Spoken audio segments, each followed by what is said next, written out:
You're listening to the Real Longevity Podcast, your number one podcast resource for living a longer life. Here we discuss topics on personal fitness, longevity, and real lasting elevation of mind, body, and spirit. Join us as we build a community of healthy men and women enjoying lasting levels of real health and vitality. If you're currently feeling frustrated with pain, flat, or fed up with aging faster than you actually are, you're invited to join us each and every week here on the Real Longevity Podcast. Welcome to the Real Longevity family and get ready to live a life you truly love.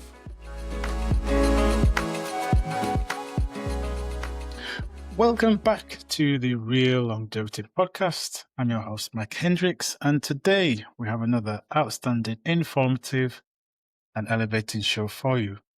I'd like to welcome all first-time listeners to the podcast, and be sure to stay to the end of the show where I'll be sharing all my social media links where you can connect with me and the Real Longevity Podcast community. Wonderful to have you here. Super excited to share some more insightful, uplifting, and inspiring information for you. Now, today I want to talk about something that affects every single person listening to this podcast. I know typically we have a certain demographic, but this affects everyone. But yet, and for most people, you see there's something that's completely dismissed or never really explained, or at least buried under much confusion and controversy that they've just stopped asking about. I'm talking about hormones, our hormones, and specifically what happens to our hormones after the age of 45. Now, regardless of age, our hormones affect us. So if you're 25 or 85, your hormones play a role. But I'm specifically talking to people over the age of 45 and what happened and how these changes are driving almost everything that we're struggling with. And most importantly, what we can actually do about it and how your lifestyle is the most powerful hormone tool that you have in your tool belt available to you right now, today, that you can make some changes. Now, before we start, I think it's important that I make it clear that this is not a medical episode. I'm a holistic coach. I'm a holistic practitioner. I'm not a doctor. I'm not a GP. I'm not a physician. And hormone therapy, whether it be HRT or testosterone replacement or any other medical intervention when it comes to your hormones, can generally be life-changing. I know many people that I've worked with over the years have had these different types of intervention, and their life has really been impacted positively. But I want to have a conversation about what happens actually before that. What actually are your options before you go down that route of those sort of medical interventions? So if you do need to have those conversations, if you're in that position where that's the state that you're at, please do. But it's important that you understand your options before you actually go down that route. You speak to a medical professional, qualified medical professional that you can trust. That's the best thing to do. But I want to talk to you about that conversation before. That conversation that people often overlook, and that's a conversation about lifestyle, what your real options are. We'll talk about the real framework often on this podcast, and what you can do to really understand your hormonal landscape and what you can actually do before you actually go down that route of medical intervention, because the evidence is extremely clear and most people are never told it. So today's episode is about create hormone harmony. What's really happening in your body after 45? Create hormone harmony. What's actually happening in your body after 45? So let's jump in. Let me give you a brief and clear picture of what actually happens typically after 45. Not in a scary way, this is just the reality of what happens. Our body adapts and changes as we age. Now for women, and there are exceptions, so please factor that in as well. Perimenopause typically begins anywhere between the age of 40, 45, 50, 55. Estrogen levels begin to fluctuate gradually and they can decline. Progesterone, that's a calming, sleeping, supporting hormone, that drops even earlier. And testosterone, which women do produce as well, but obviously not to the same degree as men, that can affect libido when that starts to drop, muscle maintenance, as that starts to drop as well. The result, we get things such as hot flushes that many women listening to this may be accustomed to, sleep disruption, mood volatility, anxiety becomes something that we have to regulate on a regular basis. We can see weight gain, particularly around the abdomen, despite no real change in diet.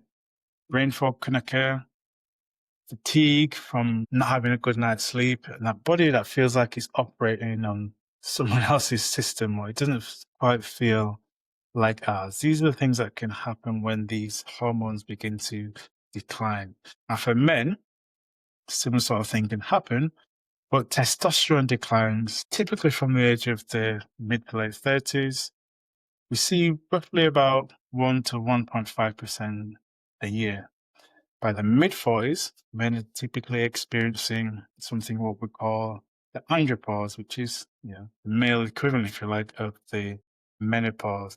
We, as men, see things such as low energy, reduced drive, difficulty in maintaining muscle mass. Again, we can see an increase in our weight, excess body fat around the midsection, mood changes, and this kind of flat, which is a low-level flat kind of flat, which basically means we're disengaged, and I can relate to this on a level. We don't really want to do much. The drive to do things is not really there as it once was. And here's a critical thing that I want you to hear. These hormonal changes are real. These are things that I can personally speak about. Clients I work with, these are actually real. They're not a weakness. They're just something that happens. It's not something that we have to push through.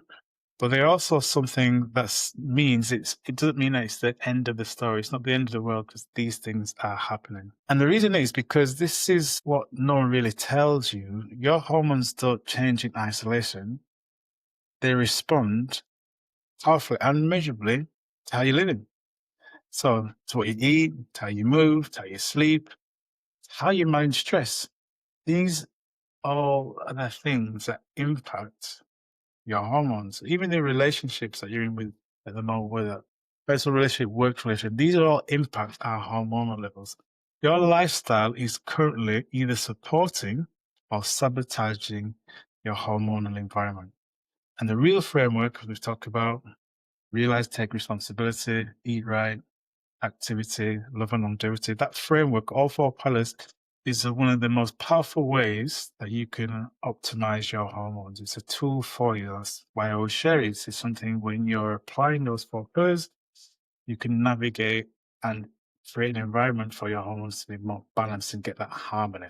And before we talk about what supports the hormones, I think it's important that you understand what's actually going on and maybe what's undermining them, what's causing issues regarding or surrounding your hormones. Now, the first one is chronic stress. Your body's stress hormone, cortisol, has a direct and well-established inhibiting relationship with sex hormones. When cortisol is chronically elevated, which for the most busy adults over the age of 45, your body essentially decides to survive, takes priority over reproduction and vitality. Testosterone is suppressed, estrogen metabolism is disrupted. The whole hormone orchestra falls out of balance, falls out of harmony, falls out of tune, because the threat alarm is always ringing. That cortisol is always ringing. The second is poor sleep.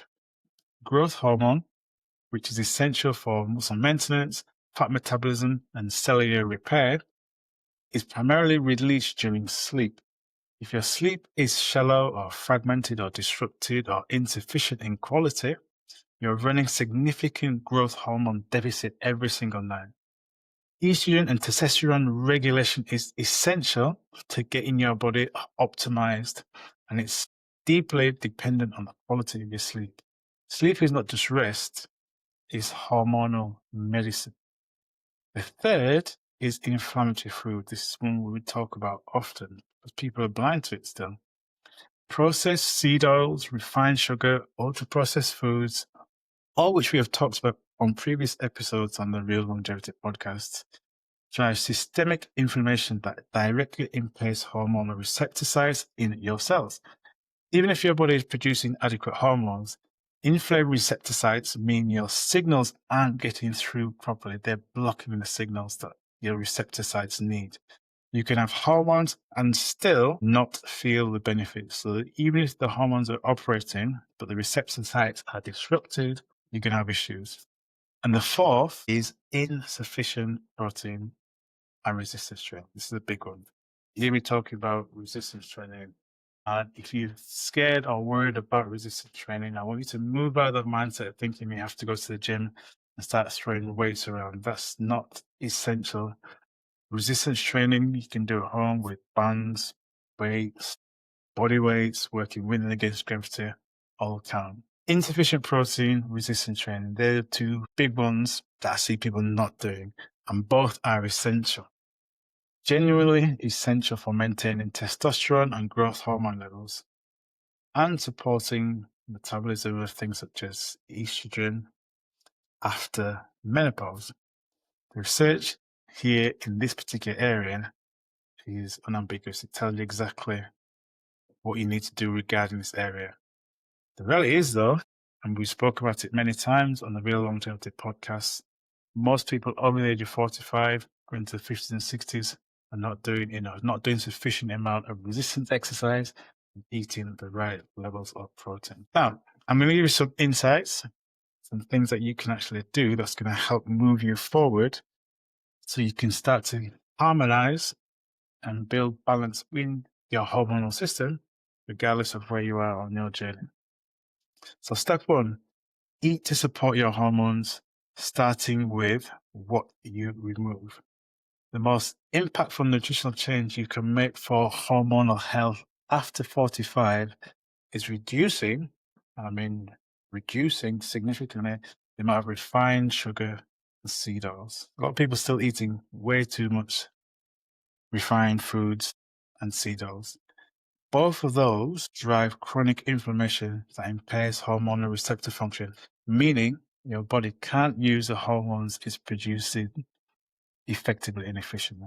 Replace processed seed oils with things such as extra virgin oil, quality extra virgin oil, cold pressed ideally, so it has that good level of fiber in it. Avocado, small amounts of butter. Replace refined sugar with whole fruit, ideally fibrous fruit. Raw honey, you can use that sparingly.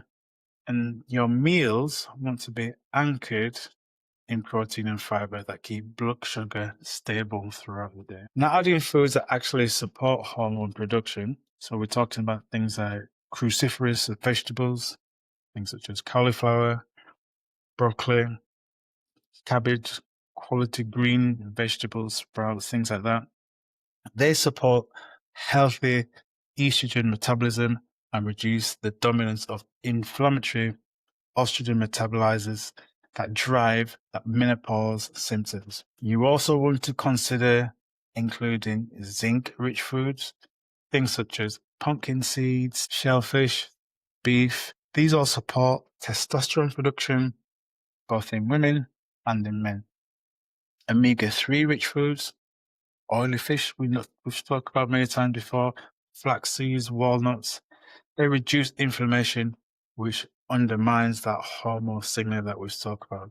Now, obviously, these will obviously depend on your palate and your typical eating preferences, but these are just to give you a snapshot of things that you can be looking to include in your food and foods that you're going to be minimizing or at least eliminating from your diet.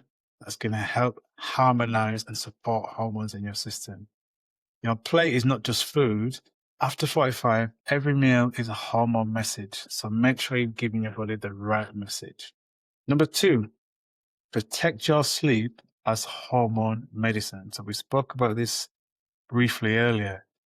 And I've spoken many times about the importance of making sure you're getting quality night sleep. But I want you to bring it back here and bring it to the forefront again. Growth hormone is released in pulses during your sleep throughout the night. Testosterone is restored during overnight sleep. Cortisol, your primary stress and wake hormone, is calibrated through sufficient sleep. If you're not consistently getting good night's sleep, the quality of your sleep is fragmented and shallow, you're operating with significant hormonal deficit, that no supplement can compensate for. 3 things to protect your sleep at night that will increase your likelihood of getting good quality sleep. Number 1 is a cool room. We spoke about this before, making sure it's no higher than 18 degrees Celsius. Technology curfew. Again, it's very difficult, I know, because we all like to watch our screens before we go to bed. But at least 45, 60 minutes before bed, turn it off. And then a consistent, underlining that word here, a consistent bedtime routine. Because your hormonal rhythms are circadian, meaning that they depend on regularity, frequency. Going to bed with wildly different times each night disrupts a very biological clock that regulates your hormone pulses. And this is what we spoke about before when we mentioned this in previous episodes, talking about the love in the real framework, love for longevity. And protecting your sleep is one of the most loving and hormonally intelligent things that you can do for yourself every single day. And as I said before, it costs you nothing. So making sure and trying to ensure you get a good night's sleep is key. And number 3, move in a way that serves your hormones after 45. 2 specific types of movement have the most powerful hormone and benefit for people over the age of 45. And interestingly, they work in opposite directions, which is why you need both, almost like a swing backwards and forward. Resistance training, we talked about this many times before, talking about things such as pushing, pulling, lifting, rotation movement. They trigger testosterone and growth hormone response. It stimulates the muscle fibers in a way that signal to your endocrine system to produce anabolic hormones that keep you strong, lean, energized, and focused. Give you that sense of purpose when you're doing that resistance training. How many times a week, you may be asking? Well, ideally, 2 to 3 sessions a week. That's the minimum effective dose. Now, again, it doesn't have to be super intense, it doesn't have to be super long, but if we can aim for 2 to 3 sessions of quality resistance training a week, our body's going to benefit from it. And slow, gentle, restorative movement. You know what I like to do? Get out in nature, walking in the open environment, through the woods, by the water, or doing things such as Tai Chi, Qigong, yoga, breathwork. These exercises are more restorative. These are exercises that's going to lower our cortisol, down regulates the stress response, that suppresses your sex drive and your hormones. It gives your nervous system that permission to move out of that survival mode and into a more restorative, more relaxation mode. These 2 exercises are key working in balancing in harmony together. The mistake most people make, and I see this regularly for people over the age of 45, doing that high intensity option all the time and wondering why the hormones are dysregulated, almost destroyed. Both signals are essential. The anabolic signal from resistant work and the parasympathetic system from that restorative movement. They work perfectly in harmony, so we need to make sure we're doing it. We spoke about it. Paul Checkbook calls it the yin and yang, that type of work where the balancing together is key moving forward. So today, in summary, we looked honestly at hormonal reality life after 45. For women, the perimenopause and the menopause journey, and for men, the gradual but significant testosterone decline of the andropause. And for everyone, the profound truth that your lifestyle is your most powerful hormone intervention. That's what we'll be speaking about today. We've identified 4 biggest hormonal disruptors. You know those now as chronic stress, poor sleep, inflammatory foods, and insufficient resistance training. We've given you 3 clear steps, each to support your hormones, protect your sleep and hormone as a hormonal medicine, and move in a way that serves specifically your hormone needs after you age in your 40s, 50s, 60s, and on. Your hormones have changed, but they have not given up on you. I want you to remember that. And neither have I. And this is why I'm sharing this information. This is hopefully going to inspire you to understand, yes, there are changes that occur as we get older, but it's not the end of the world. We're not catastrophizing this situation. We're just giving you some clear information and some tools, practical tools that we always like to do here on the Real Longevity Podcast. That's going to help you elevate, understand, and apply so you can live an energy-rich, pain-free life that you love and deserve. Now, if today's episode has named something that you've been living with for a while, that unexplained weight gain, that always feeling exhausted, the mood shifts, the brain fog, you've been putting down to stress or your age, I want you to know these things are addressable, measurably addressable, practically addressable, but they're all addressable. If you want to find out more about this kind of thing, you can come and join us on the Real Longevity community. I'm going to leave a link in the show notes. You can join us where we're having conversations, insights, sharing links, information, where you can help get yourself support. And if this is a challenge for you right now, and if you're ready to get some more personalized support or a more personalized approach on your journey to building a better, healthy, boosted, energy-rich body, reducing that pain that you've been struggling with for a period of time, why not apply to a place on our Core Build Accelerator System CBAS program? It's an online group coaching program. The doors are open now to our X cohort, which starts in July. It's a program built around your specific hormone landscape and your lifestyle. It's done in that group environment. If you want to find out more about that, I'm going to leave a link in the show notes for you that you can apply and get more information about that today. Okay, I trust you found today's episode insightful, informative, and uplifting. Until next time, remember, your hormones are working with you, not against you. They're just asking for you to give them the right support. So you can start doing that today. Until next time, I'm Mike Hendricks. Be well, be wise, be cool, be calm, and keep it real. Blessings and chi. Peace.